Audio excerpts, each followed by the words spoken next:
Well,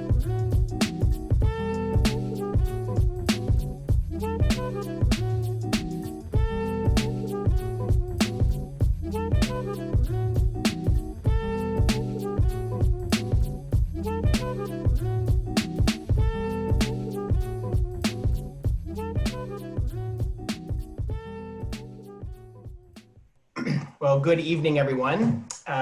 I'm Lucas Frerichs, member of the Davis City Council. We would love to welcome you to the June 2020 installment of the Davis Futures Forum. First, a few housekeeping items. Actually, you'll see on the screen there that we have a few things that all attendees are going to be muted for the meeting. We do, of course, want to take your questions after the presentation and panel responses. So please indicate that you have a question by raising your hand. Also, if you'd be willing to enter your question into the chat box, we will try to get through all the questions and read it for you during the question and answer period.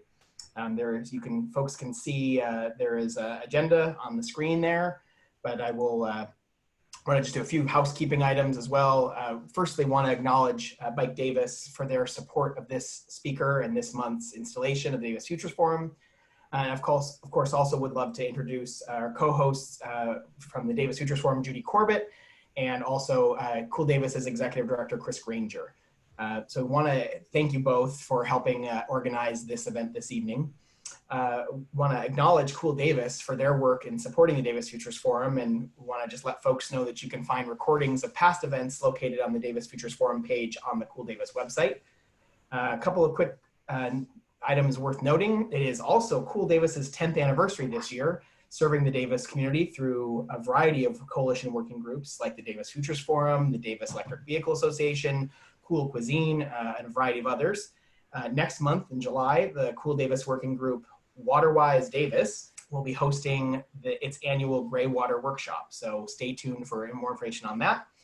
And if folks would like to contribute to the Davis Futures Forum and future speakers, part of the speaker series, you can make a contribution through Cool Davis's website on the donate page on Cool Davis's website. So with having taken care of those housekeeping items, we are so honored this evening to have a nationally renowned practitioner with over 35 years in public policy administration, Mr. Rick Cole. Most recently, Rick served as Santa Monica City Manager. He was responsible for the day-to-day administration of the city of Santa Monica, of course, including implementation of city council ordinances and policies and oversights of all city departments, and a budget of about a little over $560 million. Rick was appointed city manager in 2015, but prior to his role as city manager in Santa Monica, he served as deputy mayor of the city of Los Angeles. So deputy mayor for budget and innovation for the city of LA. He was responsible for a budget of over $8 billion and oversaw 5 city departments with more than 3,000 staff. He also spent 15 years as a city manager of 2 other Southern California cities, the cities of Ventura and Azusa. He's been recognized as one of America's Public Officials of the Year by Governing Magazine, one of the top 25 doers, dreamers, and drivers by Government Technology Magazine. He's won numerous awards for municipal management excellence from the American Society of Public Administrators and the Municipal Management Association of Southern California, as well as for urban planning leadership from the Congress of New Urbanism. Mr. Cole also served, if that wasn't all enough, he also served 12 years on the Pasadena City Council. And he was mayor of Pasadena when it adopted its landmark general plan, an early model for smart growth. He's been called one of Southern California's most visionary planning thinkers by the LA Times, and he's been an active leader in the International City Managers Association and the City Managers Department of the League of California Cities. We are so honored to have with us this evening a true nationally renowned public policy administrator, Mr. Rick Cole. So Rick, thanks so much for joining us this evening. Thank you, Lucas. And let me begin by, first of all, talking a moment about what an extraordinary community Davis is. It was a big part of why my daughter chose UC Davis to transfer to. She'll be starting this fall. It's hard to know yet what that exactly means, but we visited Davis recently, and we have a lot to be proud of. It's a community that has been a national leader on environmental issues, particularly on alternative approaches to mobility. You have a robust history of community engagement. And I speak with some humility in talking with you. I hope we will have a conversation as colleagues about the challenges and opportunities for civic engagement. So let me begin with a brief setting of the context for where we are and my talk. Look, none of us can ignore what's happening at the national and even international levels. Not just the headlines of today, but in recent years, I think more and more Americans are shell-shocked by the changes, the titanic changes that are affecting every aspect of our life. Technological change, political upheaval, economic disruption. And we're fixated now in this attention deficit democracy that we live in on the 24-hour news cycle. What has the president done now? What has the Supreme Court ruled today? What is the Congress going to do tomorrow? It's taken, I think, people from paying attention as much as they used to what's going on around in their local communities, and changes in journalism have also affected that. We are now exposed to, again, this 24-hour news cycle on social media, on every screen staring at us in our life. And the narrative is about the nation and sometimes the world. And you no longer go to your driveway and fish out a daily paper whose main focus is your hometown. So particularly for younger people, the context has changed dramatically in how they think about where they live. It's not necessarily centered in their neighborhood or in their local community. And there's much greater awareness, which is a good thing, of things happening beyond local communities, but at some erosion of the sense of local community participation. So tonight I want to set the stage for our conversation by starting with three principles that I think are really important to keep in mind when we talk about civic engagement in the 21st century, in this pivotal year of 2020. The first is drawing a distinction between input and participation. And we'll talk about why I make a distinction between those two. Then I want to challenge the mindset, the unconscious mindset of government as a vending machine, and offer an alternative model. And then the third principle is I'd like to see us renew the old slogan and bumper sticker, think globally and act locally. And I would append to that, think regionally as well. And then I want to talk practically about three things that I think local government in Davis can do, and then three things that local citizens in Davis can do to renew the promise of democracy at a time when many people are worried, even cynical, about our ability to govern ourselves. So again, the context of in Chinese they say that the word for crisis is denoted by two characters, one denoting danger, the other opportunity. There's been a catastrophic loss of trust in government at every level, particularly at the national level. When I was growing up, the president said the government would put a man on the moon. Now people worry whether government can fill the potholes in the streets. And if we want to send something to the moon, we want to give it to SpaceX. We don't trust the government to pull off anything of that magnitude.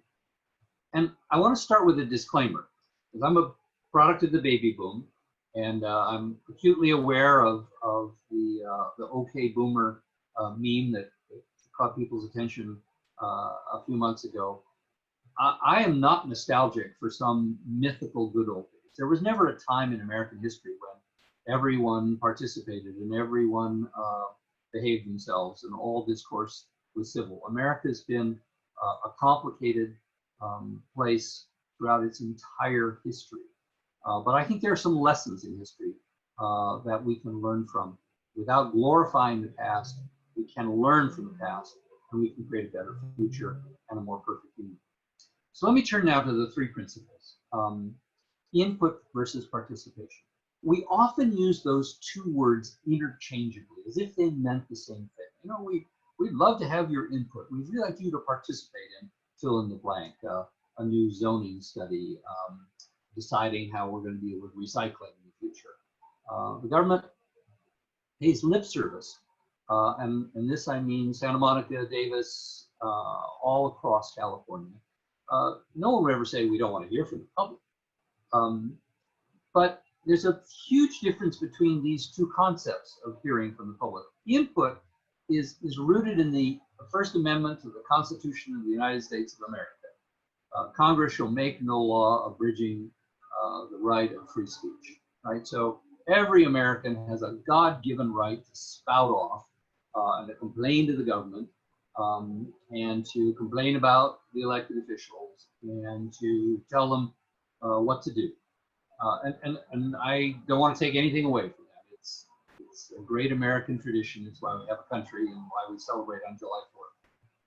But participation is fundamentally different, because what the Founding Fathers started back in 1776, as imperfect and limited as it was a radical break from the vast majority of history, from when people were ruled by kings, by warriors, by priests, call them chieftain, call them pharaoh, call them emperor. They didn't get to rule themselves. The examples of democracies and republics, you could count them on two hands in history. Native American peoples, the Iroquois nation, the city-states of the Italian Renaissance, the Roman Republic, the Athenian democracies. Out of the whole 10,000 years of history of the human race, just a handful of times when people ruled themselves, and those were in very limited environments, never at a national scale or a continental scale. So that was an incredibly radical experiment. And today, I think we've forgotten about our responsibilities that come with our rights. That if we are going to govern ourselves, we have to actually understand what's involved in all of that. Thomas Jefferson, again, in these times, we're acutely conscious of their blind spots and the blemishes on their historical record. But Thomas Jefferson said, if you want a people that is both ignorant and free, you want something that has never been and never will be. It's not enough to just tell the government what you want and say it's not listening to you if it doesn't do what you tell it to do, out of all the many voices that are competing for the attention of elected officials.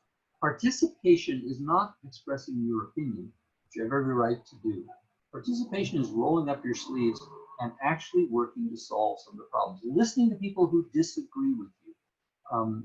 Getting involved to figure out the complexities and the differing interests and the history of challenges. And digging in and finding out what are some of the alternative solutions. And being willing to compromise, not because compromise is better than getting your way, but because in a democracy, if it's winner take all, if it's take no prisoners, you end up with the kind of toxic, polarized environment that we all struggle with today. So let me turn now from this distinction between input and participation to this, I think, unconscious mindset that we have deeply embedded in all of us since the New Deal, which is really to see the government as a vending machine. We may not think of it explicitly that way, but that's how we treat it. You put your money in and services come out. You get employment insurance, you get the public hospital, you get police and fire protection, you get libraries, you get a series of services or functions or products. And you put your money in, and liberals complain because I put my money in and I didn't get what I wanted. I didn't get enough of it, or it didn't go to the right people. It was inequitably distributed. Conservatives are loath to are prone to claim I put too much money in, didn't get anywhere near, the government's inefficient.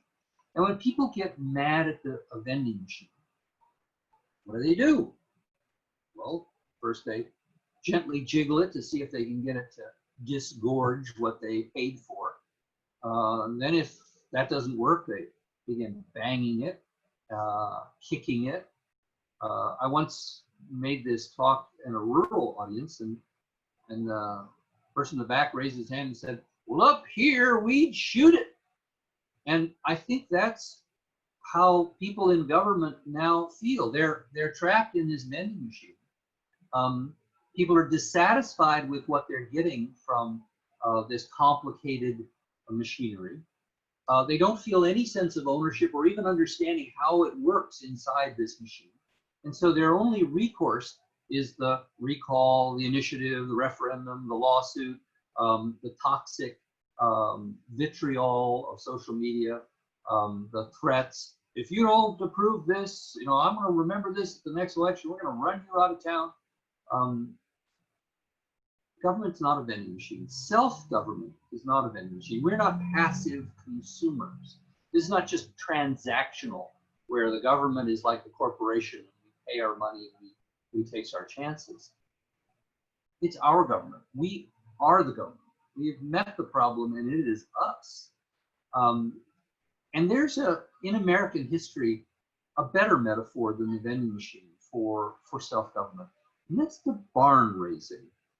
Back in the frontier, before Barns R Us and before there was a Department of Affordable Barns, if you wanted to make sure your cattle didn't freeze in the winter or your hay didn't spoil during the months before you could ship it off to market, you had to build a barn. And no family could build a barn by themselves. And so they had to rely on the whole community to come together and to participate in that effort.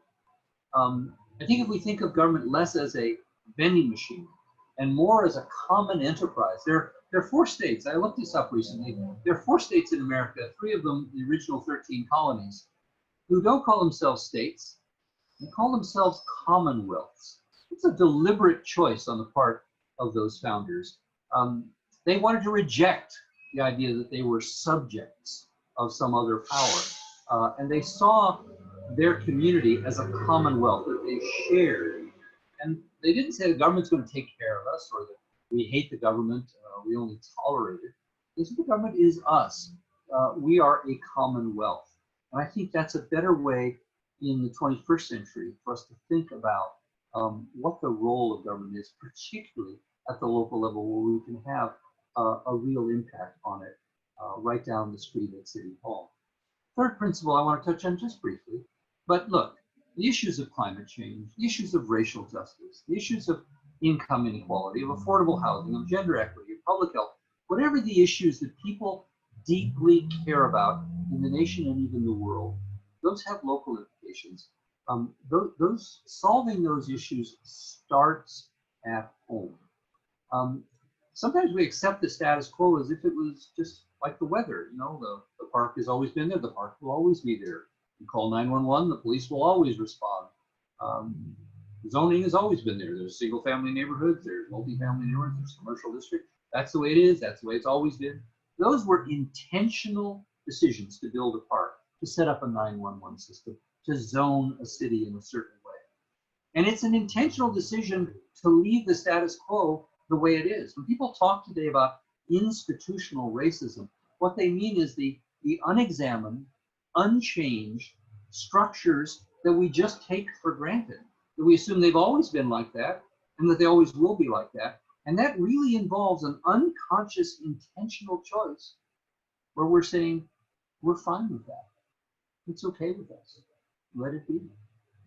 That's not the spirit of self-government.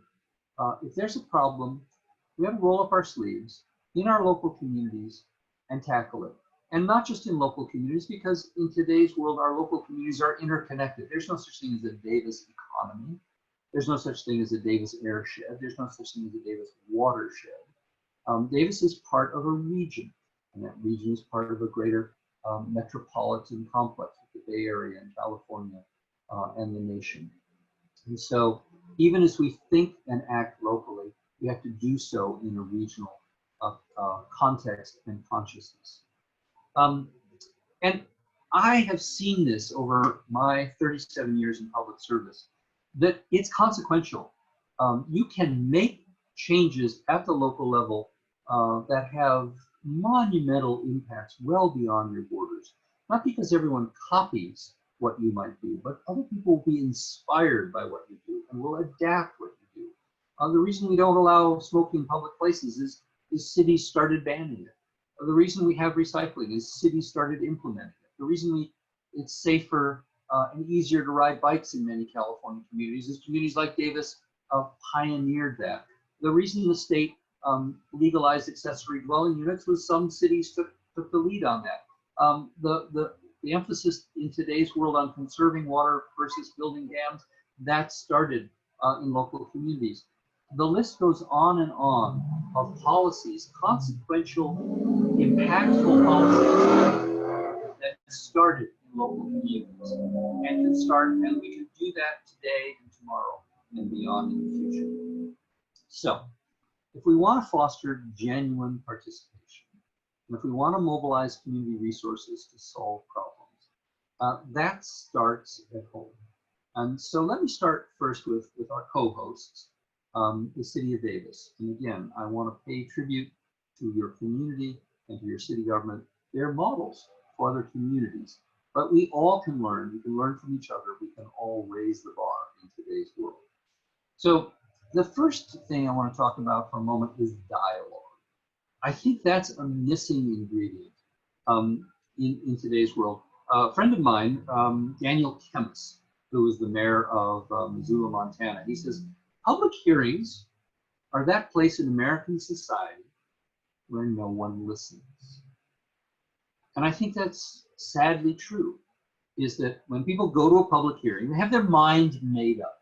Not only the opponents of whatever is being proposed, not only the proponents of whatever is being discussed, but often the decision makers have made up their mind. They've read the hundreds of emails. They've read the long staff report. They weren't born yesterday. They've been paying attention. They have their own viewpoints and perspectives and life experience. To expect that 1 2-minute strident speech, if you approve this project, it'll be the end of Western civilization, the blood will be on your hands. That's not going to change anyone's mind. It's not going to change the minds of people who agree with you. It's certainly not going to change the minds of people who vehemently disagree with you. And it's unlikely to change the minds of the people who ostensibly are making the decision. That's not the place for dialogue. The place for dialogue is around a table or on a Zoom meeting. The place for dialogue is when people listen as well as talk, where people look at problems holistically, and they think about problems not only in terms of what you can do, but what can I do to make things better? What can we do to make things better? I'll give you a specific example because I want these to be practical. In Santa Monica, we faced a rising tide of public outrage over the issue of homelessness. Homelessness had been at a kind of a manageable level, I think a morally irresponsible level that we were accepting of it, but we had about 700 homeless people in our annual counts. It held steady for 5 years. We'd sort of gotten used to that level of homelessness. And then it began to metastasize starting in 2015, and people were outraged. And they conflated that issue with the issue of crime, because a number of folks who came out of prisons, as we've done this socially responsible effort to reduce mass incarceration, those folks have no jobs, and they're unlikely to be able to afford a place to live. So they were categorized as homeless. So the issues of crime and homelessness were rising, and even in a progressive liberal community, people were very frustrated that somebody wasn't doing something about this. And of course, there were also voices who felt that we ought to be spending more money and developing more programs and building more housing. So in that happening, we began holding what I called community conversations. And they were different from anything Santa Monica had ever done, and frankly, anything I'd ever done exactly in a government context. we invited people to invite us, right? We didn't say come to the junior high school or come to City Hall or come to this public building. We said, you invite us. You invite us to your church basement. You invite us to your recreation room at a low-income housing development. You invite us to your common area in your HOA. We will come, and we will only bring 4 people. We'll bring somebody from the city manager's office, an elected official, someone from the police department, and someone from our human services operation. And we wouldn't, sometimes, you know, when you go to meetings, the staff outnumbered the citizens. We wanted to be sure that that didn't happen. We only took 4 people, and we only talked at the beginning for 5 or 7 minutes to set the tone and frame the discussion. And then it was genuinely a dialogue. I can tell you the tenor of those meetings were fundamentally and profoundly different from the typical discussion that we have at City Hall, where people in Santa Monica generally speak with tremendous vehemence and really a low level of listening.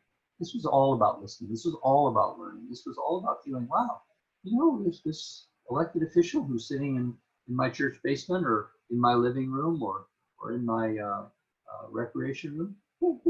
They're pretty sensible. I don't agree with everything they say, but you know, they seem to be, they got a hard job. Oh, this police chief, you know, I thought that they would be, you know, militaristic and my way or the highway. And I find that they're struggling with the same challenges that we're struggling with. It fundamentally changed that. Now, I have to tell you, my staff really was frustrated with me over it because, oh, we got to work so hard. We got to set up all these things. There's a lot of logistics. We only reach a few people. I think that was short-sighted because for every person we reached who got to talk with us for an hour and a half and talk with us, we didn't talk at them and they didn't talk at us. That's established a long-term relationship with the government. The government is no longer this impersonal vending machine. The government is real people who are working together to solve problems. And speaking of problem solving, again, okay, what are we going to do about this homeless issue? We've talked about it. Now, what are we going to do about it? The temptation is, well, the government will step in. We'll ask for more taxes. We'll hire more people. We'll start more programs. All those things may be called for. But you can give government all the money in the world, which is never going to happen. And there are aspects of homelessness that are beyond the capacity of government. Some people need a job. Some people need a friend. Some people need to find a reason to live and a reason not to hate themselves. Some people also need mental health treatment. Some people need drug and alcohol treatment. Some people need a home. All of them need a home.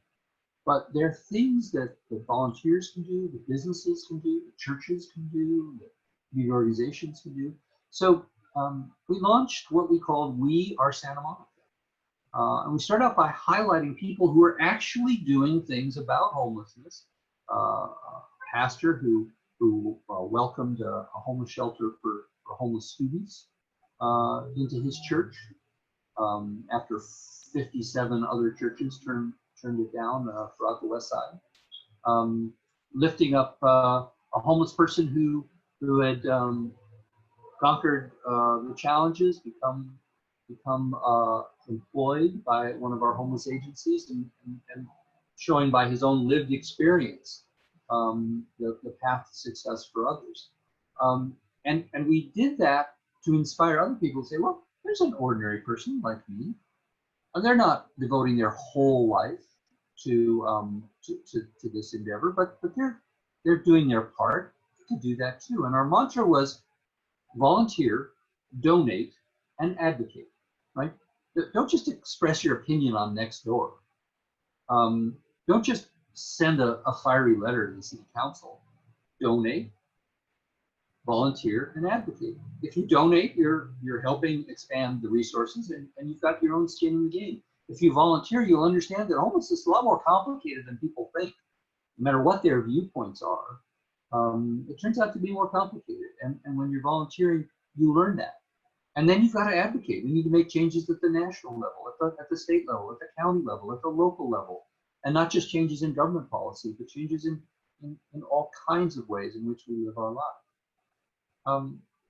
Problem solving is not going to the city government and deciding what the city government is going to do.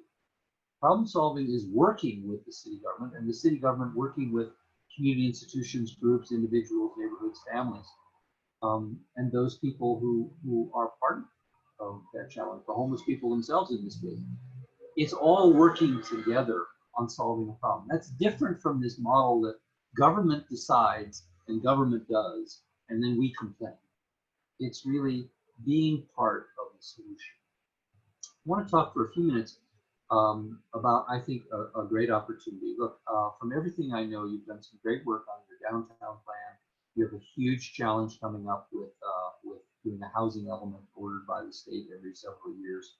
And I understand at some point you want to revise your general plan. That really was where civic engagement came alive for me. All these beliefs that I had as an idealistic young person on the city council, that all got put to a completely challenging test when a judge ordered us to rewrite our general plan in 18 months and put it on the ballot for an up or down vote by the city voters in a high turnout November presidential election, right? And a huge challenge to start over again, literally not just tinker at the margins, but really rethink the general plan.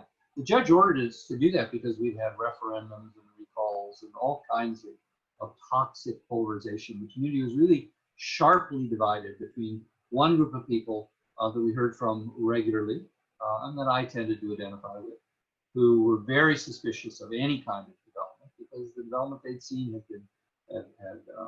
driven out low-income people from their neighborhoods, had replaced them with big impersonal architecture that destroyed the fabric of the historic human scale of the city, and also drove out small businesses.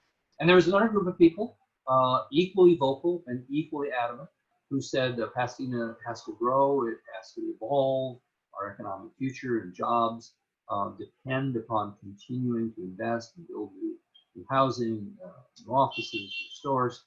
And these two polarized camps had reached complete deadlock. I was coming in to be the mayor. The leader of the other faction in the community was coming in to be the vice mayor. And I sat down with her and I said, look, I can spend 2 years trying to drag the community in this direction, and then you can spend the next 2 years trying to drag it back. Or we can spend the next 18 months working together to see if we can find common ground in this polarized community. And I had a conversation with your city manager this morning, and we agree on something that I think is the product of both of our experiences in diverse communities. What's missing in that polarization is the middle, right? The extremists, and I don't mean that in a negative sense. I mean, people are entitled to have strong opinions, but if you only hear from people with strong opinions, you lose people who have nuanced opinions, who have the thoughtful opinions that don't fall neatly into a category. And that's where about 80% of Pasadenans were. They didn't want to reject all growth anywhere, anytime, ever. They certainly didn't want to embrace every development that got proposed down their block. And we changed the dialogue in that general plan process from should Pasadena grow, yes, no, to where should Pasadena grow and how should Pasadena grow. We're going to grow, but let's be really thoughtful and intentional and constructive. So we ended up with extraordinary community consensus. I'll talk in a minute about how we got there, but we ended up going to the polls. People had to vote yes or no on a 120-page general plan. Generally speaking, Californians vote no if it's complicated, but they voted yes. 58% of the people voted yes. Having 2 years before voted 58% on an initiative to control growth, which was then repealed in favor of this new general plan. So it's a swing of 16% in 2 years because of this effort. So what did that effort consist of? Well, when I sat down with the planners, they said, look, Rick, we know that you want to have thousands of people involved. You're a politician, you're an elected official. You know, you tell us that if we're going to win this election, we have to involve people. But look, Rick, we've been doing this for years. We're planners, went to school. Most people don't really care about zoning, general plans. I mean, seriously. They have jobs, they have children, they have families, they have hobbies, they have sports, they have all kinds of distractions. They're way too busy to spend time at your general plan hearings. We're going to get the same 300 people we always get. So, well, guys, that may be, but if we only get 300 people, we're going to lose the election. So that's not acceptable.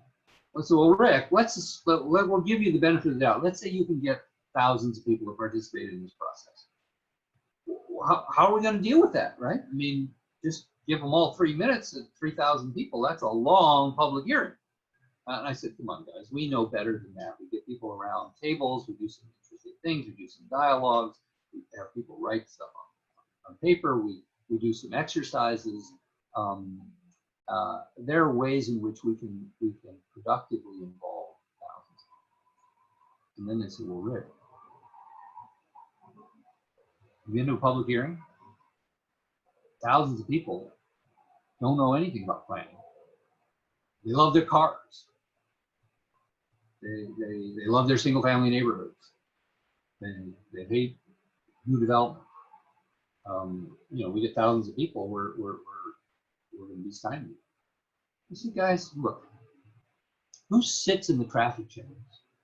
Who's frustrated that they have to drive 40 minutes for their job? Who's struggling to make the rent? Thousands of Pasadenas. So let's talk to them about the complicated challenge of their future and how to make the trade-offs and how to figure out how to accommodate growth without destroying quality of life. How do we do that? And it's not one or the other. It's not either or. It's often both and it's a nuanced way. And so we came up with really groundbreaking new ideas that people at the beginning thought we would never come up with. The planners who were petrified that people were wedded to their cars found that one of the 7 principles that emerged from our process was Pasadena will be a city where people can circulate without cars. That was a foundation of the general plan because it came from people's frustration with the way in which the car has made their choices limited and exacted such a high economic, social, and environmental cost to our community. And the last principle of those 7 is, I think, the most powerful and the one most applicable here tonight. We got through the 6, sort of substantive principles of how to target growth around future public transit, how to protect the lower density historic neighborhoods and their character, but accommodate growth in our lower income neighborhoods that would bring jobs and services to areas that needed an investment. But the 7th principle was not one about land use. The 7th principle was Pasadena, that achieving a great city will be, that citizen participation will be a permanent part of achieving a greater city. That we didn't just do this once to do a plan, and then the plan is done and it goes on the shelf. No, we're going to be involved in implementing this plan. We're going to be involved in watchdogging this plan. We're going to be involved in promoting this plan. We're going to bring light rail to our town. If we have to take those politicians in LA and shake them to get it done, and it did take that. We're going to support affordable housing in our community. We're going to make the hard choices to make the shift from being reliant solely on automobiles to a more robust transportation system. That it isn't something okay, now the city council's voted, now the voters have voted, now it's all done. No, citizen participation will be a permanent part of achieving a greater city. I think that's powerful. It is still part of the general plan 25 years later in Pasadena. So These are some things that government can promote. Community conversations and dialogue. It's not just about what's on the agenda at the city council tonight or what's on the commission agenda next week.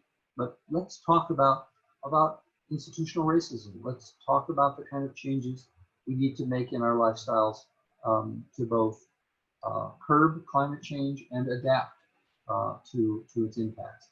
Let's talk about the issues that people care about that they may not even think is politics or government, but it's really about their community and Davis's place in the Sacramento region and in the state. And in addition to dialogue, to actively becoming involved in problem solving. Not just the 300 people who volunteer now, but the thousands of people who don't. And I argue, and I'm convinced of this, that it's not apathy that keeps people away. I think that's an excuse and a rationalization. I think if people find something to be meaningful and rewarding and positive, they will get involved. And that's what we found with the general plan effort in Pasadena and the one I worked on in Ventura and Azusa, is when people saw not the government gobbledygook of the language of R2 zoning and the way in which we sometimes mystify and objectify these real issues that cut to the heart of people's real concerns about traffic and employment and their kids' future and what the park is going to be safe. If we can get to those kind of issues, what we found is people enjoyed that. They found it interesting. They found it rewarding. And they liked seeing the needle. They liked looking up there and seeing that, yeah, I was in that discussion and now it's part of the general plan. Now it's part of the new policy. There's an old joke about the difference, again, between input and participation. So a chicken, chick, and a piglet are walking down the street, and they see in the window of the coffee shop ham and eggs special. And the chicken proudly says, "My mom had input into that." And the piglet says, "Yes, my dad participated in that." So there's a big difference between giving your opinion passively and giving your own, one of your ribs. And when people are asked to participate and to help out, they often find it remarkably rewarding. And that missing middle 80%, I don't think they're apathetic. I think we haven't asked them in the right way and given them the right opportunities. And that's a huge resource of well-educated, thoughtful people that we're not utilizing. So let me turn now finally in the last few minutes to what about what citizens can do? Because I've talked about what government can do, but my whole purpose here, and I don't expect that I'm going to convince anyone on this call. I expect that if you've tuned into this call, I'm preaching to the choir. What I'm going to ask you as members of the choir to do is to go out and preach to the folks who are outside the doors. And sometimes we all feel a little bit smug, those of us who are involved. Sometimes frustrated that more people don't care, that more people don't join us. And, sign my petition or vote for me or join my club. But sometimes we go about it in the wrong way. Again, if you define politics as getting everybody who agrees with you to come to a meeting and listen to you talk to yourself about how right you are and how wrong everyone else is, an awful lot of people do not find that surprisingly compelling. But if you set up house meetings and dinners, this may sound wildly idealistic or even, in retrospect, somewhat patronizing. But when I was growing up in Pasadena, the issue of race was at the heart of my upbringing. I went to a segregated school. We were the first city west of the Mississippi to be ordered by the federal government to desegregate our schools. And in junior high school, I was exposed for the first time to diversity, and it had a huge impact on my life. At the time, there were some parents, black and white parents, a few Latino parents as well, who decided we don't really know each other very well. We live in segregated neighborhoods. Our kids go to segregated schools. So they began having meetings with parents of different backgrounds to just get together and get to know each other. Now, again, maybe that sounds very 1960s, but I think we need to have more listening of young people and older people, homeowners and renters, students and longtime residents, people of color and people without color, people who are vehemently pro-environment and people who are a little skeptical about the cost to our economy of the climate action strategies that we think are critical.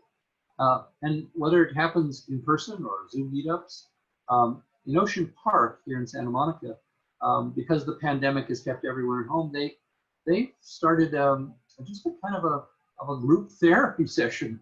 Really, it's not called that, but they get together once a week, and people just sort of talked about what it's like to be locked in and locked up.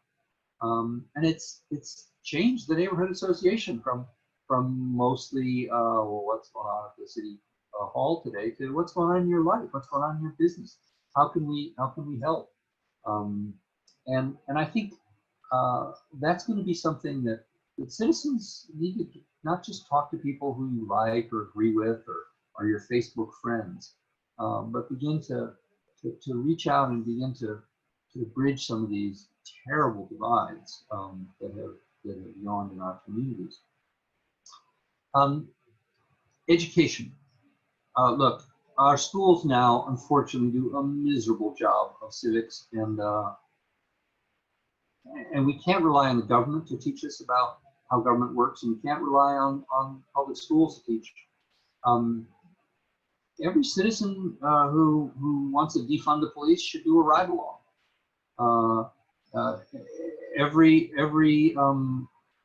Everybody who complains about not enough staffing at the library should organize a meeting at the library to talk with the librarians about what some of the challenges are. People should. I got a call the other day from someone who said, I contribute to national campaigns, state campaigns, assembly, senate campaigns. I don't know one of my council members. What do? I said, well, call them up, right? Go to coffee. It's a small enough town, you can do that. People have to become, if it's your government, you have to pay attention, and you have to help other people who are not paying attention, and not look down your nose and lecture to them about, well, you should know this, but really open up. Did you know? Would you like to understand? Book clubs, encouraging people into community academies, and going to places where people aren't. With the general plan, look, if we had just reached out to the people who wanted to come in Pasadena, or frankly in Ventura and Azusa, where I took the lessons to heart, you have to go to the school site councils where most of the parents speak Spanish. I don't know if that's the case in Davis at any of your schools. You have to go to places where people are. Don't expect them to come to you. We had 3,200 people, 3,200 distinct people. That wasn't 300 people coming 10 times to a meeting. That was 3,200 different people participating over nearly 12 months in writing a brand new general plan.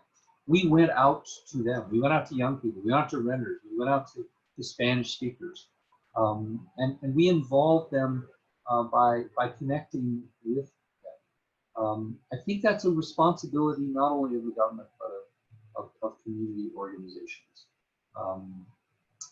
And so that's that's what I hope is practical advice. I hope it is useful.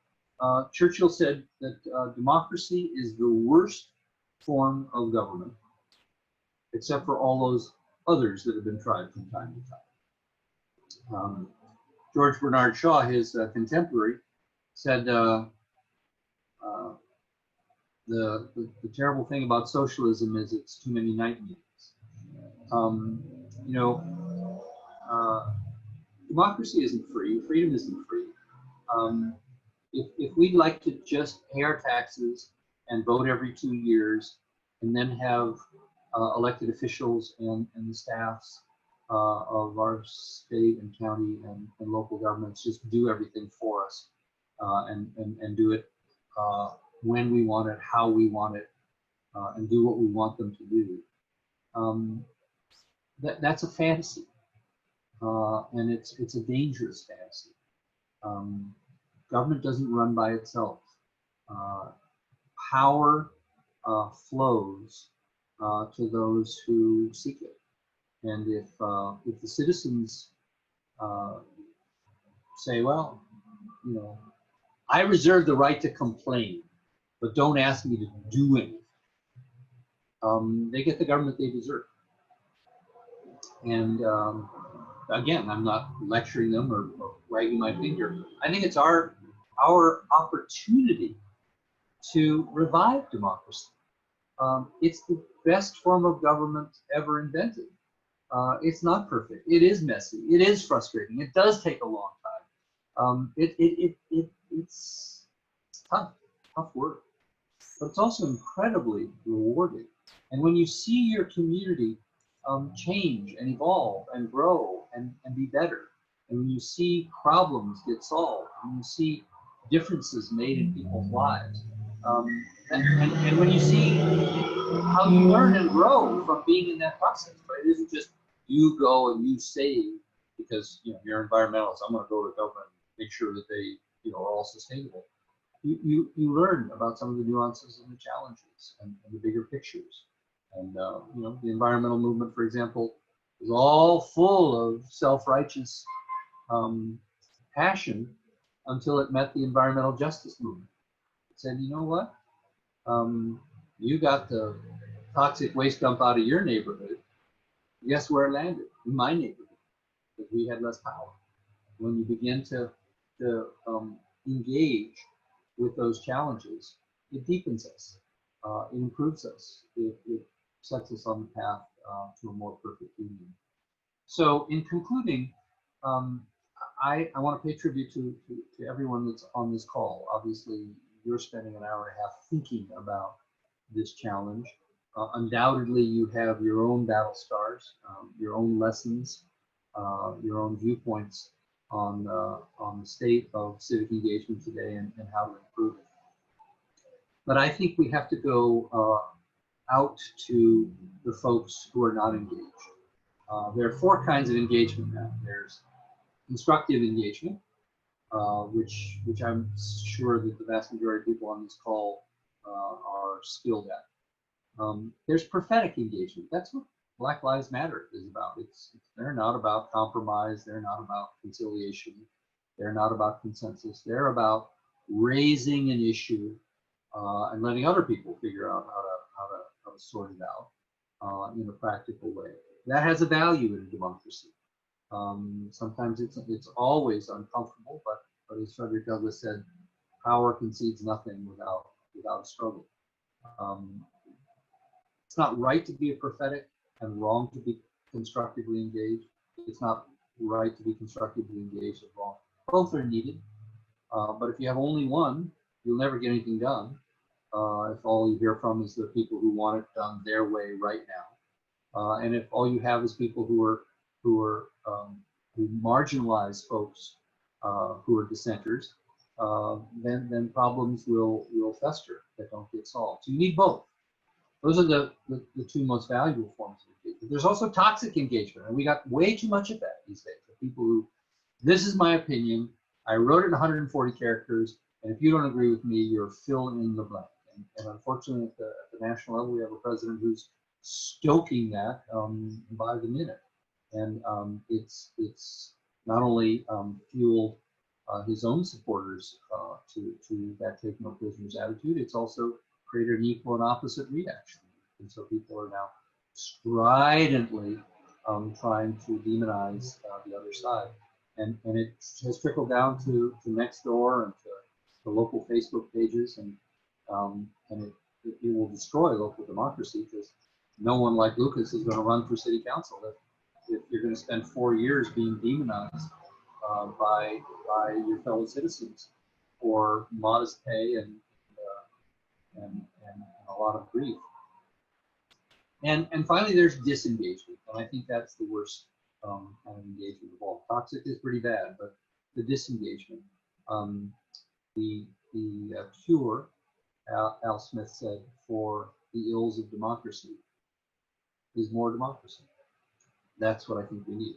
We need those 80% of the people who care about the earth, their children, their future, to think about that they're part of the Commonwealth, and it's their job to participate in the Commonwealth.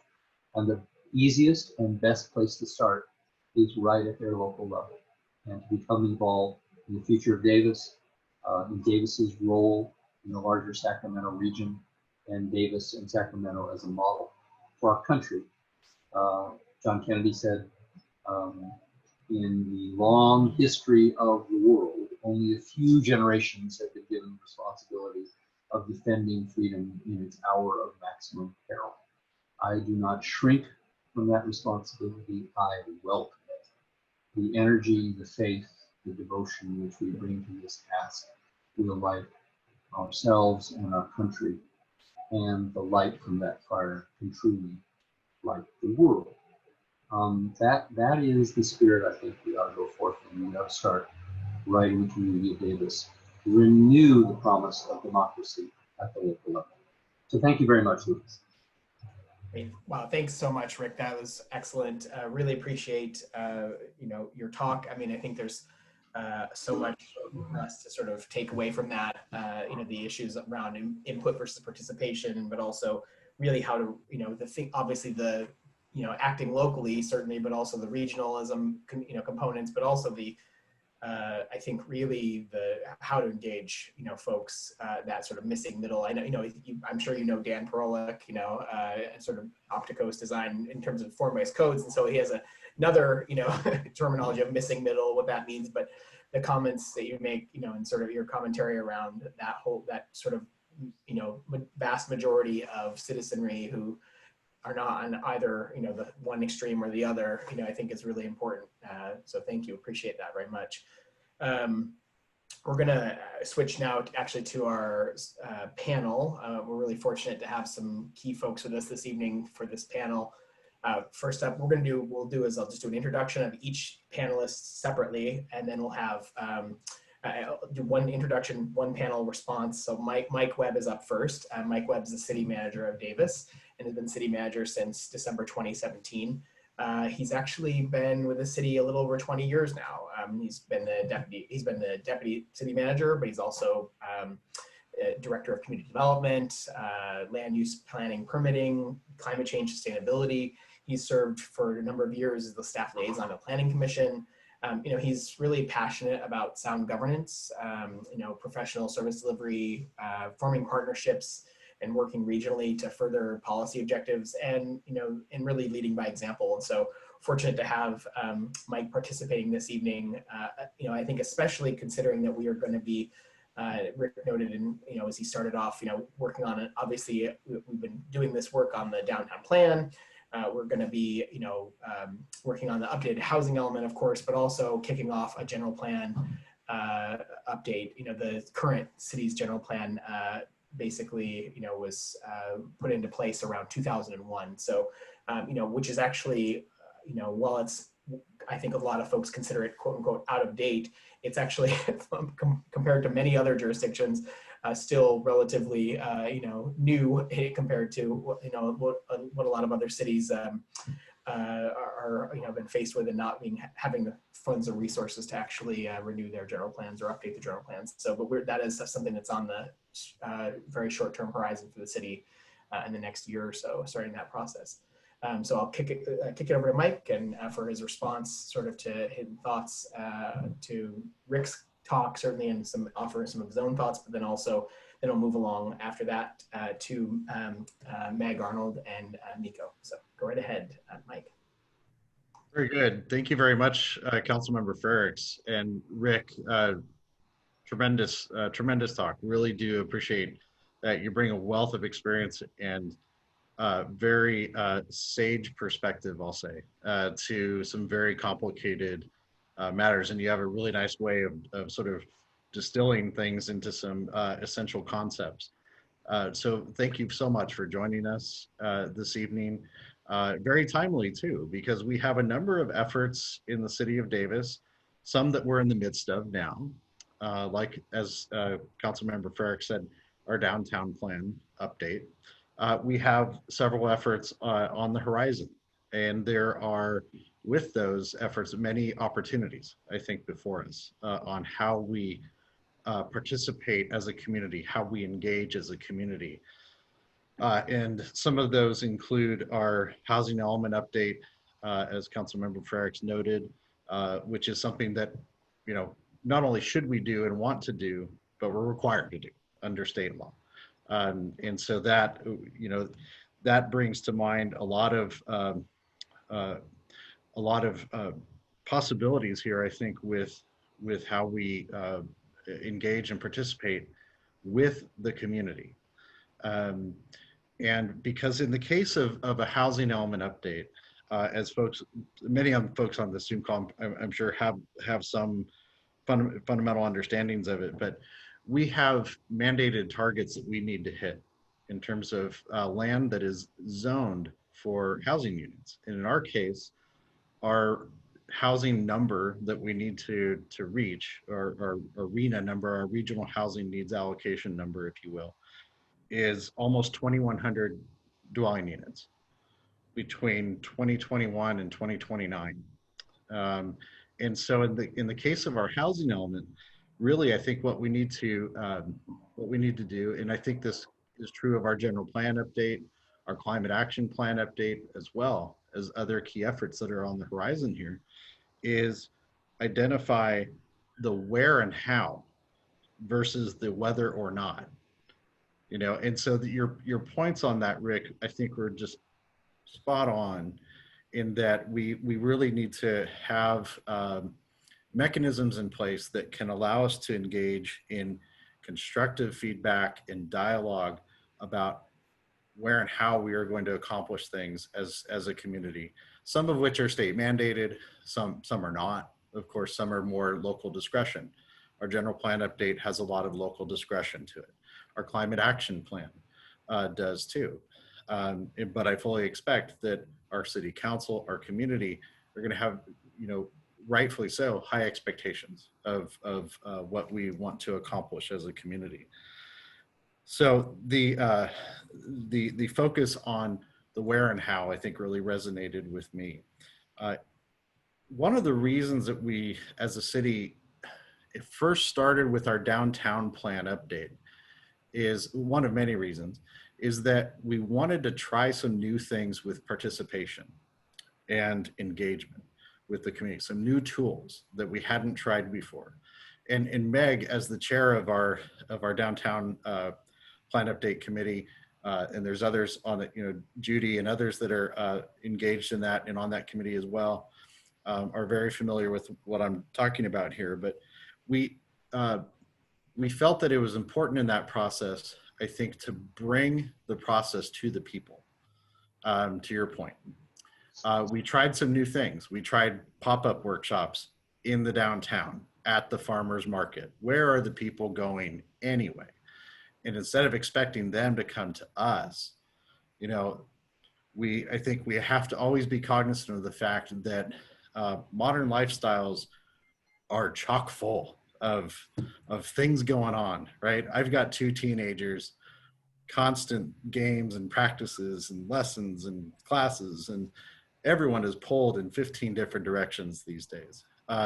And so really availing ourselves of as many tools as we reasonably can to engage the community in as many ways as we can that is of convenience to them and that will be of interest to them is crucial.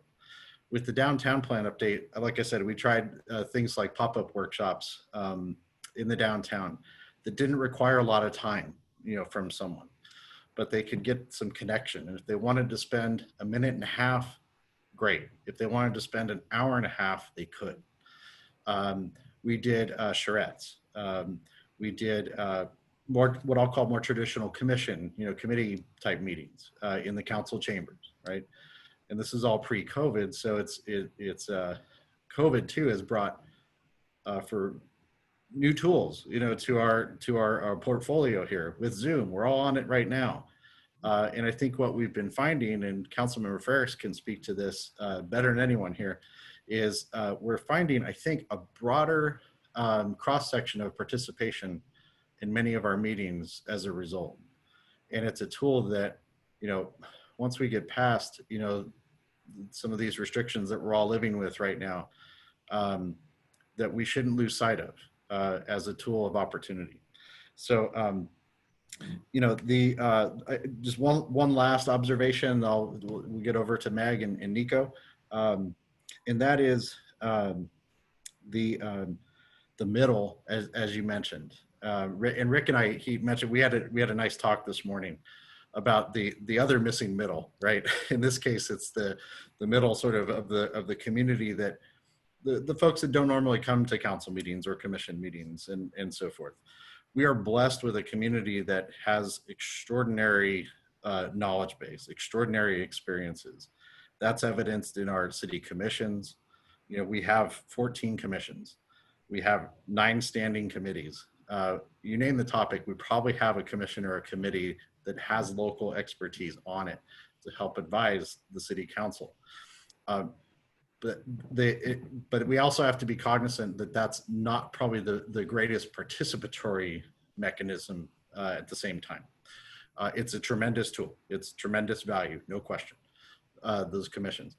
But we need to, I think, continue to evolve and keep open minds about how we can expand those tools, expand those means and methods of participation. So with that, I will wrap up, and just again, Rick, thank you so much. It's been a pleasure. And Councilmember Frerichs, I'll turn back to you. Thank you. Thanks so much, Mike. Appreciate that. Just a quick reminder to folks that as attendees, if you have questions that you want to make sure they're asked, feel free to start writing them in the chat feature, chat box. And let me just switch over here. So next up, thank you, Mike, for that. Appreciate those insights. Davis resident and most recently served as chair of the City of Davis's 15-member Downtown Plan Advisory Committee, Meg Arnold. Meg currently serves as interim CEO of Valley Vision and as of earlier this year, 2020, but she's been a part of Valley Vision since 2014. Worked predominantly in the clean economy impact areas, certainly as well as projects in innovation and infrastructure and leadership and civic engagement impact areas. Meg, her work includes leading the Cleaner Air Partnership in the region, chairing the Capital Region's Climate Readiness Collaborative, serving on the mayors, so Mayor Steinberg and Mayor Cabaldon's Joint Climate Commission, and then developing tools to increase business resilience in the era of climate change. So we are really honored to have Meg participate, sort of give some perspective on any of the items that I raised in her bio. But really, thank you, Meg, so much for joining us this evening. Thanks, Lucas. Great to see you. Rick, great to meet you in the little Zoom window that you're in. And thanks for the invitation to be here tonight with the Davis Futures Forum. I really appreciate the invitation. So yeah, Lucas touched on a number of different things I've done, both mostly professionally, I think, in what you ran through, but as well the little bit of civic engagement that I've been part of, which was the Downtown Plan Advisory Committee and the chair role in that. I think, sorry, my phone is just now deciding to talk to me. I think, Rick, a number of things that you said jumped out at me from my own experience, again, both professionally and in my private life as a citizen. I think I'll start with your comment about completely missing all of the people with the nuanced opinions and the missing middle, the other definition of missing middle. And I, that resonates with me very much, very deeply personally. I am not particularly overly dramatic or drawn to very fairly extreme positions. Really enjoy listening. It can come off as wishy-washy perhaps sometimes, because I can be influenced by other people's lines of thought that hadn't occurred to me. And funnily enough, my first civic experience 20 years ago was also the first place I came across cross paths with Mike Webb. And that was the design and development of a low-income housing, a small low-income housing development in the sort of the center of this neighborhood that had just been built and that I had just moved into. And I got involved because my backyard was going to back to this thing that was going to get built. And I was young and frankly flabbergasted by the extremity of the opinions that were beginning to be expressed from the get-go of this process. And I honestly don't remember the particulars of the process that the city put in place then, but it was able to permit at some point for a meeting that I distinctly recall as being in council chambers, but not a public meeting, or not an, anyway, whatever, not a typical public meeting, where it was possible to do the kind of listening and conversation that you were describing as in your remarks, and possible to find a middle ground. And most interestingly, as part of that process, as that meeting unfolded, I found that I was willing to share my voice and my views, specifically because we were not being drawn to extremes. And then I felt confident enough, I was probably 32 at the time, I felt confident enough after that experience to step up and take a more active role in the larger process, including helping to steer and shape conversations with neighbors. And I think that really speaks to one of the other points you made, which was the benefit of those kind of less tense conversations leading to the possibility of longer term engagements between the citizenry and government. I can't say I've then went on to serve on the next 7 commissions or anything like that, but that experience really did inform my willingness to get involved with the downtown plan, which was just 2-3 years ago beginning and just ended in January. Mike touched on a lot of the attributes of the outreach for the downtown plan. And so, which I heartily agree with. I think the charrettes did a really good job enabling, I was going to say long conversations, but that's not really the point, but sort of calm conversations, looking at options and not drawn to the yes or the no, but the how and the if this, then what about that type of conversation. And I don't know that I can't speak to whether they drew out kind of like, new people who aren't usually participating in these kinds of processes, but they did draw out people who wanted to not just provide input, but clearly participate and clearly help co-create solutions, different approaches, and literally put stuff up on the wall and see what stuck. And that was a really encouraging experience from that for that reason. The other point that you made was to go where people aren't. And I do think that the downtown plan in Davis did accomplish some of that. A couple of the projects that I'm involved with, or at least familiar with in my professional capacity, well beyond the boundaries of Davis, is a statewide project called Listos, California, which is being run by the Newsom administration and is focused on increasing the emergency preparedness the emergency preparedness level of particularly vulnerable and disadvantaged communities all over the state of California. So it's actually we're helping to co-manage the project, but it's active in 24 counties across the state. And one of the really interesting components of that project before all of the in-person outreach got side-railed by COVID was that the project was structured from the get-go to work directly with community-based organizations in these communities across the state, specifically in order to leverage the fact that those organizations, those types of organizations, know where to go to find the people, the people who aren't in these conversations so far. And there's been a lot of really nimble innovation since COVID, because the entire campaign, year-long, was built around one-to-one in-person conversation at things like markets and school meetings and et cetera. But leaving that complexity aside, you know, I'm a really strong believer in that model.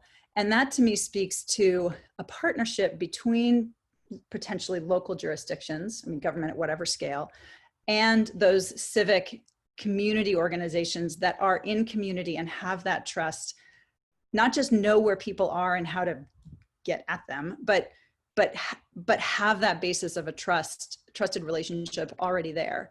And in many cases can speak that language very literally. And one of the things that intrigues me in public engagement at the local government level is the idea of the possibility of engaging not kind of a classic outreach consultant to support a project, but in fact going directly to a host of these community organizations, compensating them for that access and for their support for the process and their help in designing the process and informing it. And I think that that's something that I've seen sort of smatterings of, would love to see more of. So in respect of time, Lucas, I'll stop there. Well, thanks so much. Appreciate that very much, Meg. So final panelist this evening is Nico Fauchier-Magnan, president of Bike Davis. Nico is a Davis resident who works as an energy efficiency engineer at UC Davis. He's been biking since his teenage years in the streets of Paris and later in San Francisco, where he was also actively engaged with San Francisco Bicycle Coalition. You know, for folks that may not know, the mission of Bike Davis is to encourage and promote bicycling, improve infrastructure, influence policy, and advocate for a vibrant bicycle culture in Davis. And we are certainly appreciative of their continued advocacy efforts. So I just want to turn it over now to Nico for his observations and thoughts. And then we'll move to questions and answers at the very end. Great, thanks Lucas for the intro, great intro. And yeah, thanks a lot, Rick, for everything you've said tonight. It's really resonated with me, I think, and it's really inspiring overall, that vision of how we can improve our city and make Davis even greater than it is today. I think I want to start with an observation, and that's probably going to be an obvious statement for a lot of you, but we have a very engaged community, like others have said already, in Davis. It feels like it's almost like part of the DNA of the city. And I just want to list a few examples of those many co-creators that have been in Davis, that have been active and that are still active today, and just how their contributions, I think, make this town really special and unique. So first I want to just talk about our beloved system of connected greenbelts. That started in a citizens advisory committee in 1986 when the city was updating its general plan. So it came from, from the community, really. We have many engaged neighborhoods. One that comes to mind particularly is the Manor neighborhood. And in 2016, they went out and painted a really beautiful mural on the pavement of an intersection in their neighborhood. And that was a way to calm down traffic and then beautify their neighborhood. And then from then, they also went on to develop like a green streets project to improve their neighborhood, make it more walkable. And that was a great collaboration with city staff, I think. We have nonprofits like Tree Davis, which just recently completed its urban canopy projects and planted over 1,000 trees in the city. Again, in really good collaboration with the city staff. And Rick, you mentioned the question of homelessness, and that also really resonates with me. We have an amazing effort in Davis called the Interface Relating Winter Shelter. And I think that's a perfect example of a community, acknowledging the problem of homelessness and getting together across different faith communities and saying, what can we do to address this? And how can we provide for some basic needs during the winter, shelter, food, but more than that, also just that sense of connection. Because every volunteer who goes and serves food at the shelter also has a chance to just sit down and have dinner with the clients of the shelter. And I've done that, and it's been really really humbling and great. And of course, I'm going to talk a bit about what Blake Davis has done over the years too. I couldn't avoid that, right? But many of the projects that are what have become part of the Safe Routes to School program that the city runs, like the bike rodeos in the schools, the Active For Me SCAN program, the Loopalooza, all those were initiated kind of spontaneously by our organization, and with a lot of support from the community, obviously, and the city. So I guess what I'm trying to say here is we have a lot of residents who want to do this, who are doing this, who are being co-creators in their city. And as Rick said, I think we have even many more out there who would like to be more engaged and to become co-creators, but they just don't really know how to do that, and they need to be encouraged, and I think to have a clear framework for how to engage in those projects. And I think I want to focus a little bit, because that's, well, you know, we're advocating primarily for mobility and transportation. I want to focus a little bit on street projects and transportation projects. And I think for those projects, I really see a need to rethink the public participation and the public engagement process for those. There's been a lot of talk in transportation and urban planning circles recently about, you know, just the kind of institutional racism that exists in that profession, I guess, you know, like you said, Rick, not consciously, but just the acceptance of the status quo.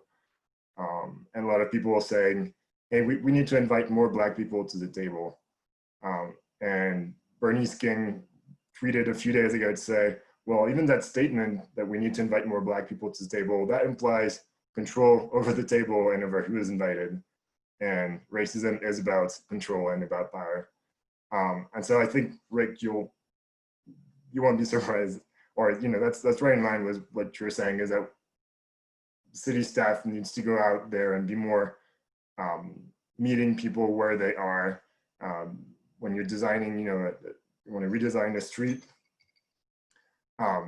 going out to that street and seeing how people interact with it, and talking to people who are, you know, struggling to cross the street on foot, or people who are not feeling safe on their bike, or drivers who are frustrated with the traffic. All these elements you've mentioned before. I think that really resonates a lot, and that I think would be really powerful to translate into transportation projects, and to just, you know, recognize that public design charrettes, those public meetings there, they may be good for some projects, but there's also a space for something even more innovative that, well, a lot of cities have been doing over the last maybe 5-10 years, which is working more with quick build, low cost pilots in the streets that you want to eventually improve, and then using those pilots to meet people where they are, to ask for their kind of real-time feedback as they are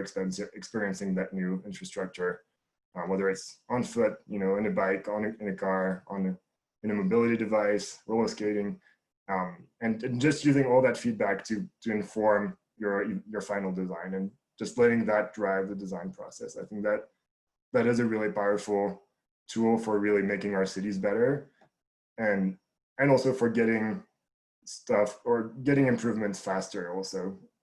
You know, there are lots of streets and lots of intersections that need to be improved, and I think the standard planning process has its merits, but it's also not fast enough for, you know, the kinds of changes we want to see.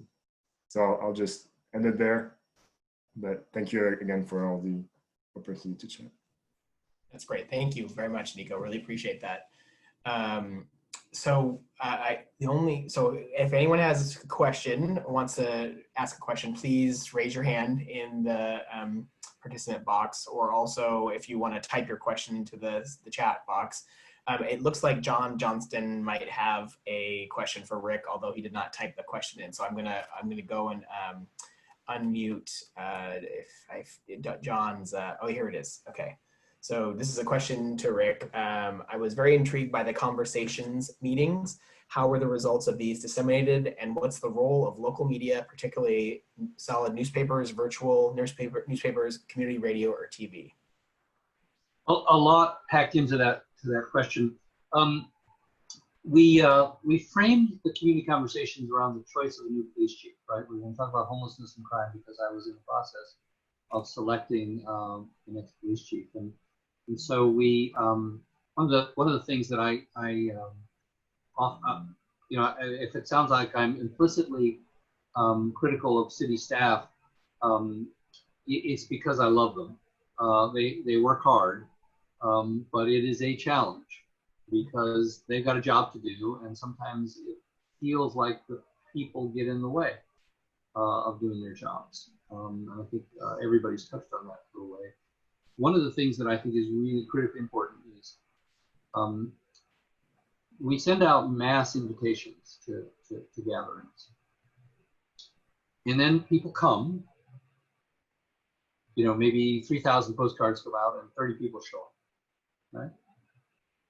And we don't then, to me, the next day, you ought to have a letter that says, Dear Meg, Dear Lucas, Dear Mike, Dear Nico, thank you for coming. As we discussed, blah, blah, blah. And the next step is blah, blah, blah. So that people feel like, oh, they actually listened, they heard, they wrote it down, and we're now connected to them. There's a relationship. And to the 2,970 people who didn't come, you send a letter saying, oh, you missed this, with some pictures of all the happy people drinking coffee and chatting with their council member.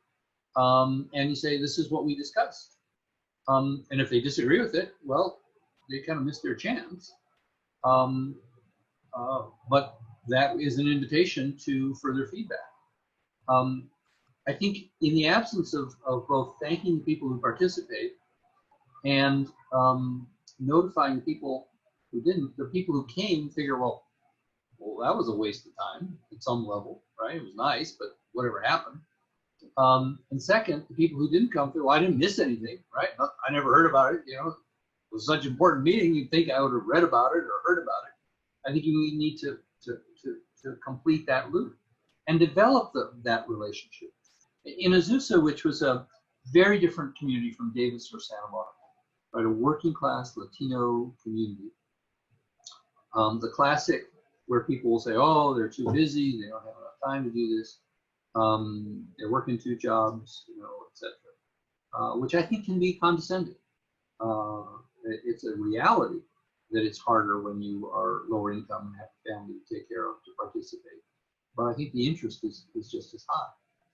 So, so I hand signed 1,200 letters to everyone who showed the faintest sign of being involved in the community. Like they were a coach in Little League, they served on a PTA board, they were on the board of their church. And I said, Dear Meg, I'm inviting you on behalf of the mayor and the city council to be a citizens Congress member. And it's different from being on, it's like a giant advisory committee, right? We invited 1,200 people to be on our advisory committee. And so we called them a Congress. And when they showed up, we had ribbons, right, that said Congress member. And we had an incredibly meaningful speech from Henry Cisneros, who came to Azusa to address the first meeting in the Citizen Congress. Fabulous speaker and fabulous message. And then people for the whole general plan process, they wore their Citizens Congress badges. Well, all you had to do to be a member of the Citizens Congress was come to one of our meetings, right? So if you came to the 3rd meeting, then you were a member at the 4th meeting, right? And you better damn well be there because you're a member of the Congress, right? It's not like you drop in or you drop out depending on, it's like you're a member of the Congress. The Congress is meeting this Saturday from 9 a.m. to 11 a.m. and you should be there. And what happened was we ended up with about 350 consistent people in a community that had no history of that kind of involvement in planning issues.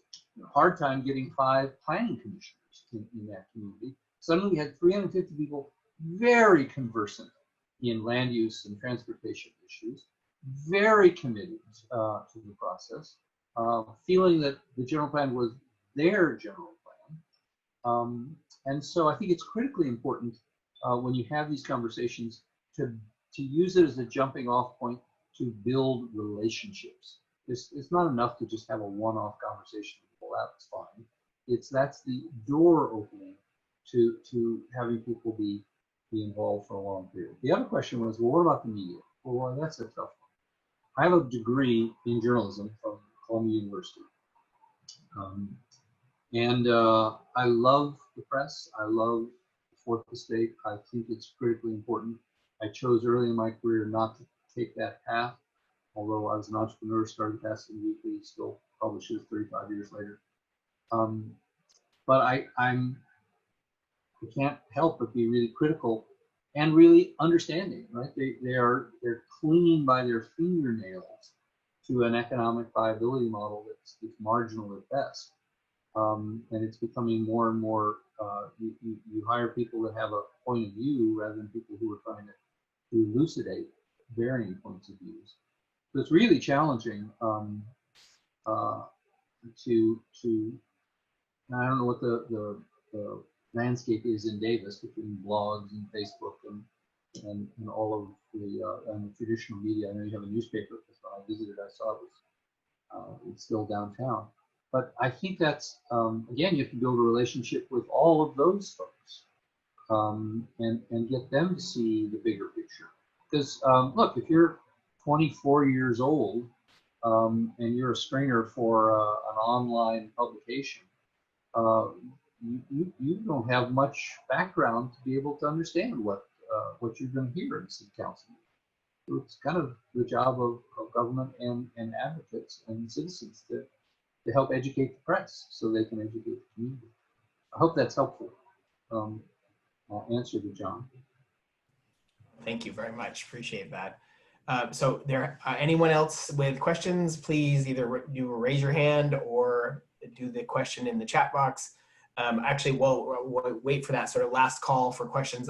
Ask Rick specifically a question about, Mike touched on this a little bit, and and several others have sort of touched on it here and there, but in this new COVID pandemic world, where it's much harder to meet together in person, to sort of and be able to go to the church basement, go to the the Little League, this or that, all these different things. Any thoughts on that? I mean, in terms of civic engagement, yeah, we've talked about the use of Zoom, right? We're seeing some usage, maybe not just the typical folks who come to some of our meetings, government meetings, but just would love to hear if you have any thoughts about that, and sort of, appreciate it. Yeah, I think and Mike touched on this, and I agree with him, and so did Meg, in the way in which you all pursued the downtown plan. There's no one right way to reach people.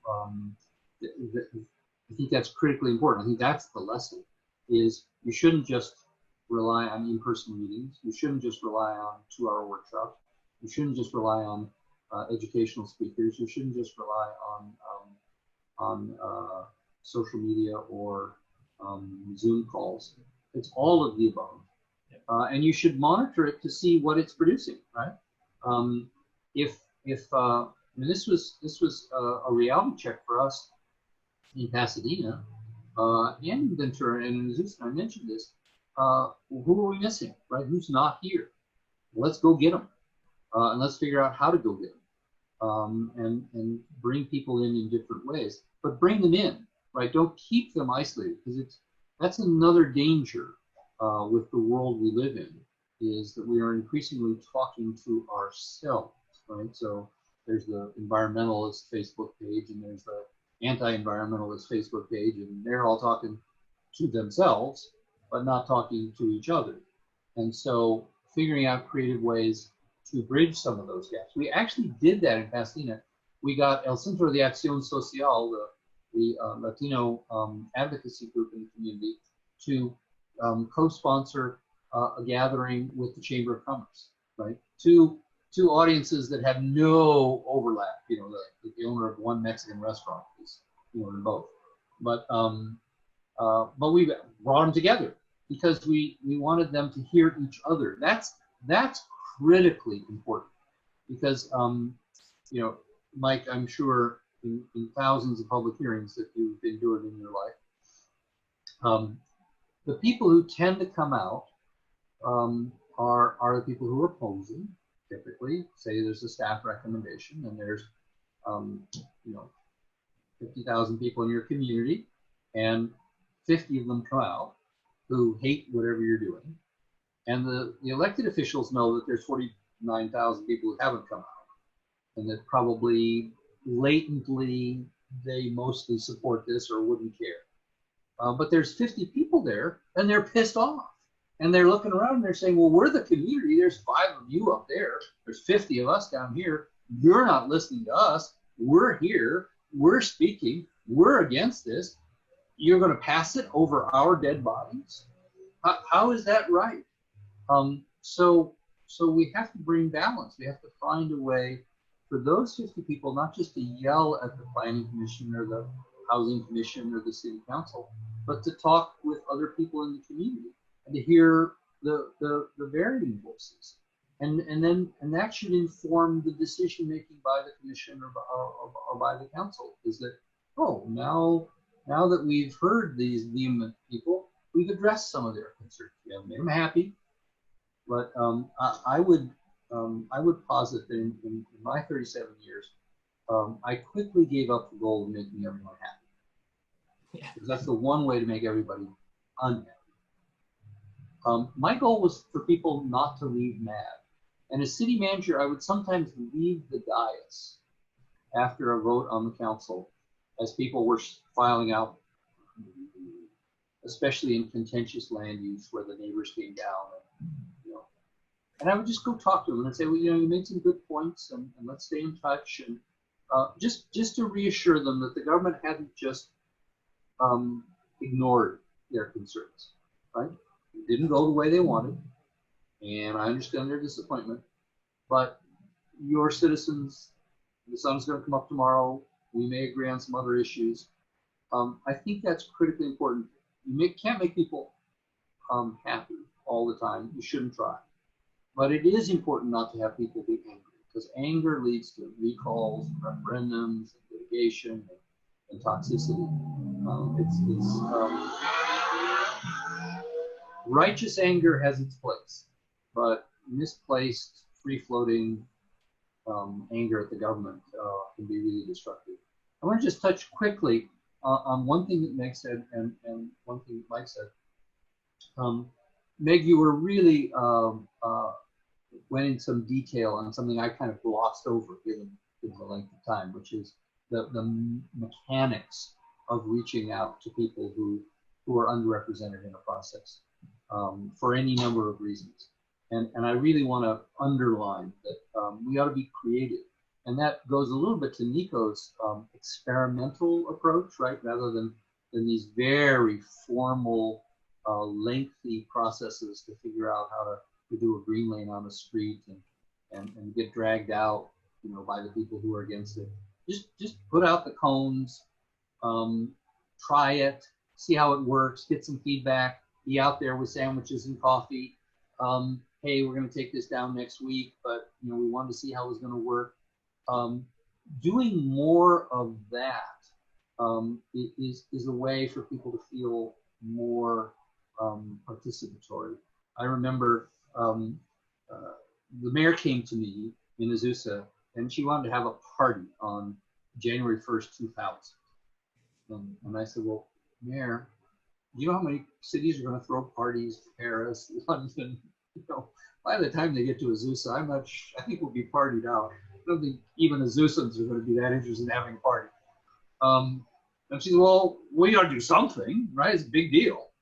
I said, yeah, well, let's do something. She said, well, what?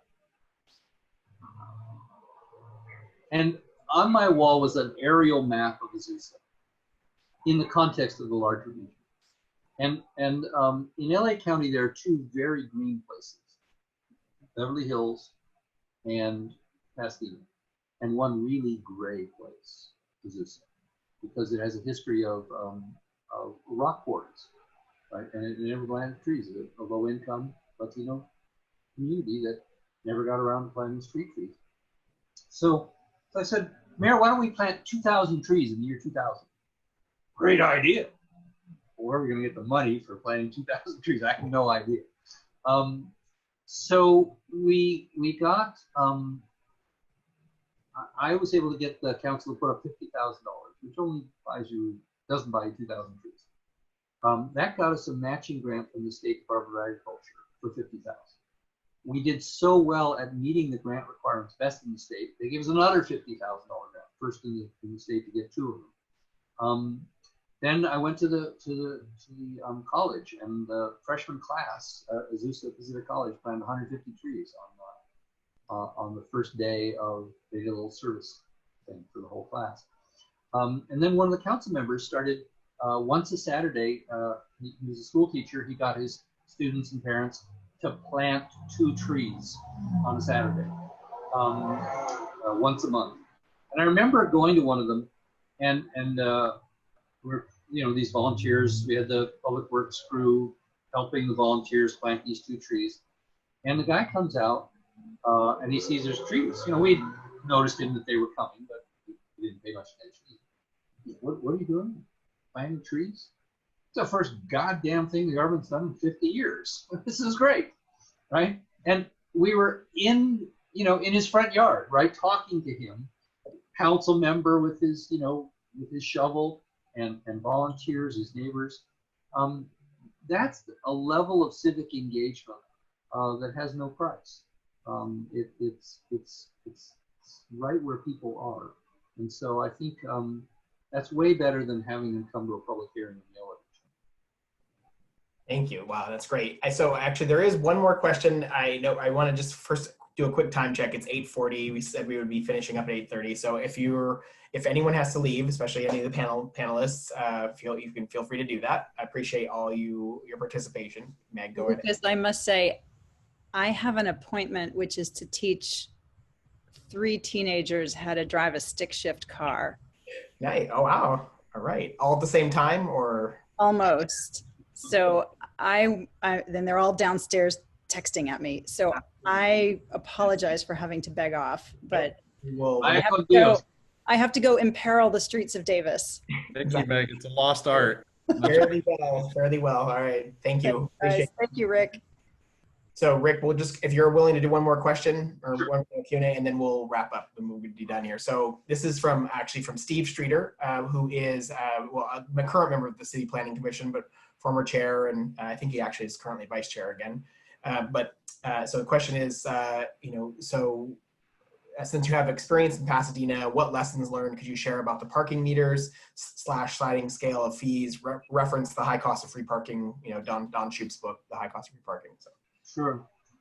So I used to say that the 3 greatest achievements of my term as mayor were, number 1, adopting the general plan, which won a lot of awards and has served the city well.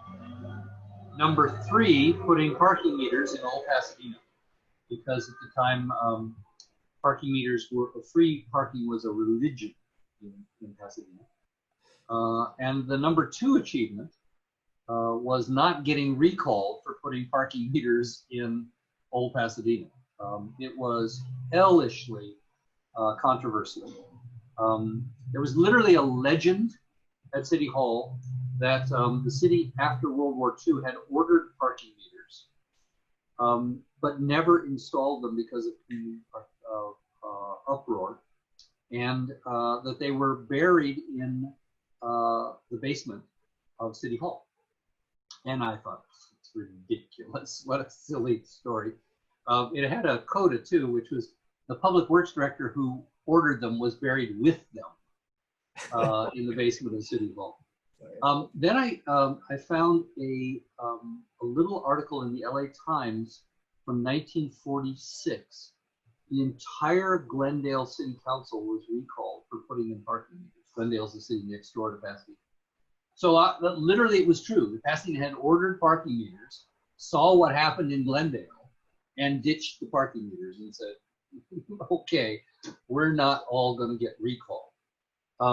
So 40 years later, when I broached the concept of parking meters in Old Pasadena, it was not viewed favorably. But the problem was I was the lone vote against building 3 parking structures in Old Pasadena. Because I'm a fiscal conservative, and I said they're never going to pay for themselves because people are not going to park in them because there's free parking outside. Well, that turned out to be true. And so we're paying $1 million in debt service for these empty parking structures, and people were circling the block for the free parking. So, so we were at loggerheads because the merchants of Old Pasadena were vehemently against it. 100% live or die issue. And so I was vice mayor then, and we corralled the merchants and the staff into a room and literally locked the door. And I said, we're not leaving until we have a deal. And so we went back and forth, weren't making any progress. I said, look, how about if we give 100% of the revenue from all the parking meters for 3 things: increased security, so foot and horse patrol, increased cleaning, because we were cleaning once a week, not every day, and future improvements over time to the streetscape, so nice benches, lights, trees, landscaping, flowers, what have you. Well, the staff were kicking me under the table. Oh my God. So I said, just trust me. They said, no, we want to talk to you. So we unlocked the door. I went outside. The staff were furious with me. How are we going to, you just gave away all the revenue. What the hell are we putting in the parking meters for? I said, well, we gave away all the revenue. We didn't give away all the parking fines. So we're going to keep that money. And it's going to force people to start parking in the structures. So we're going to get that $1 million back. So let's go with it. So we did. And the one thing, and this is literally still true, that was in 1992, 28 years later, they still have stickers on every parking meter in Old Pasadena that I insisted they put on.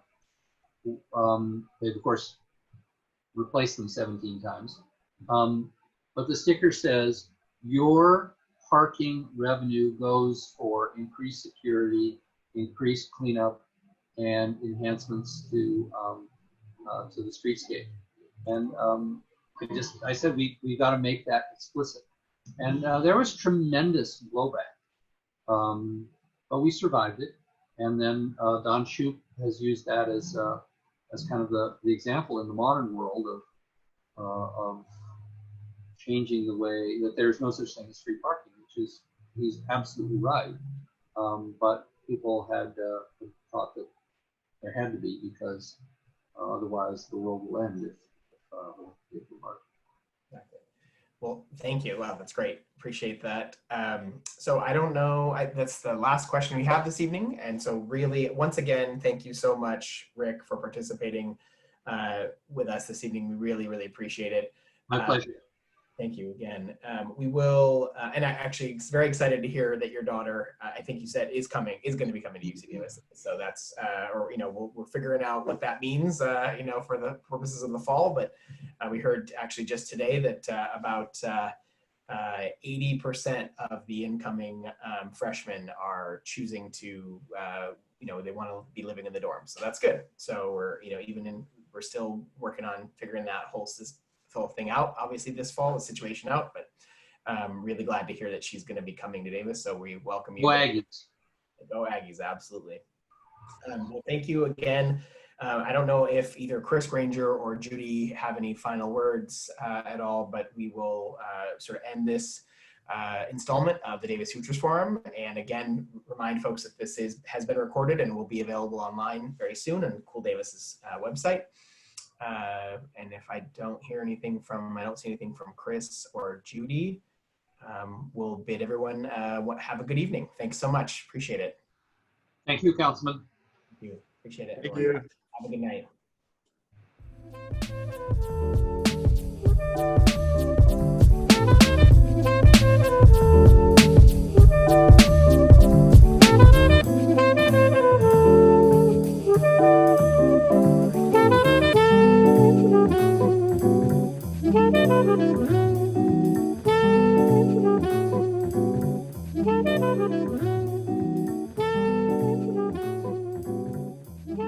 you.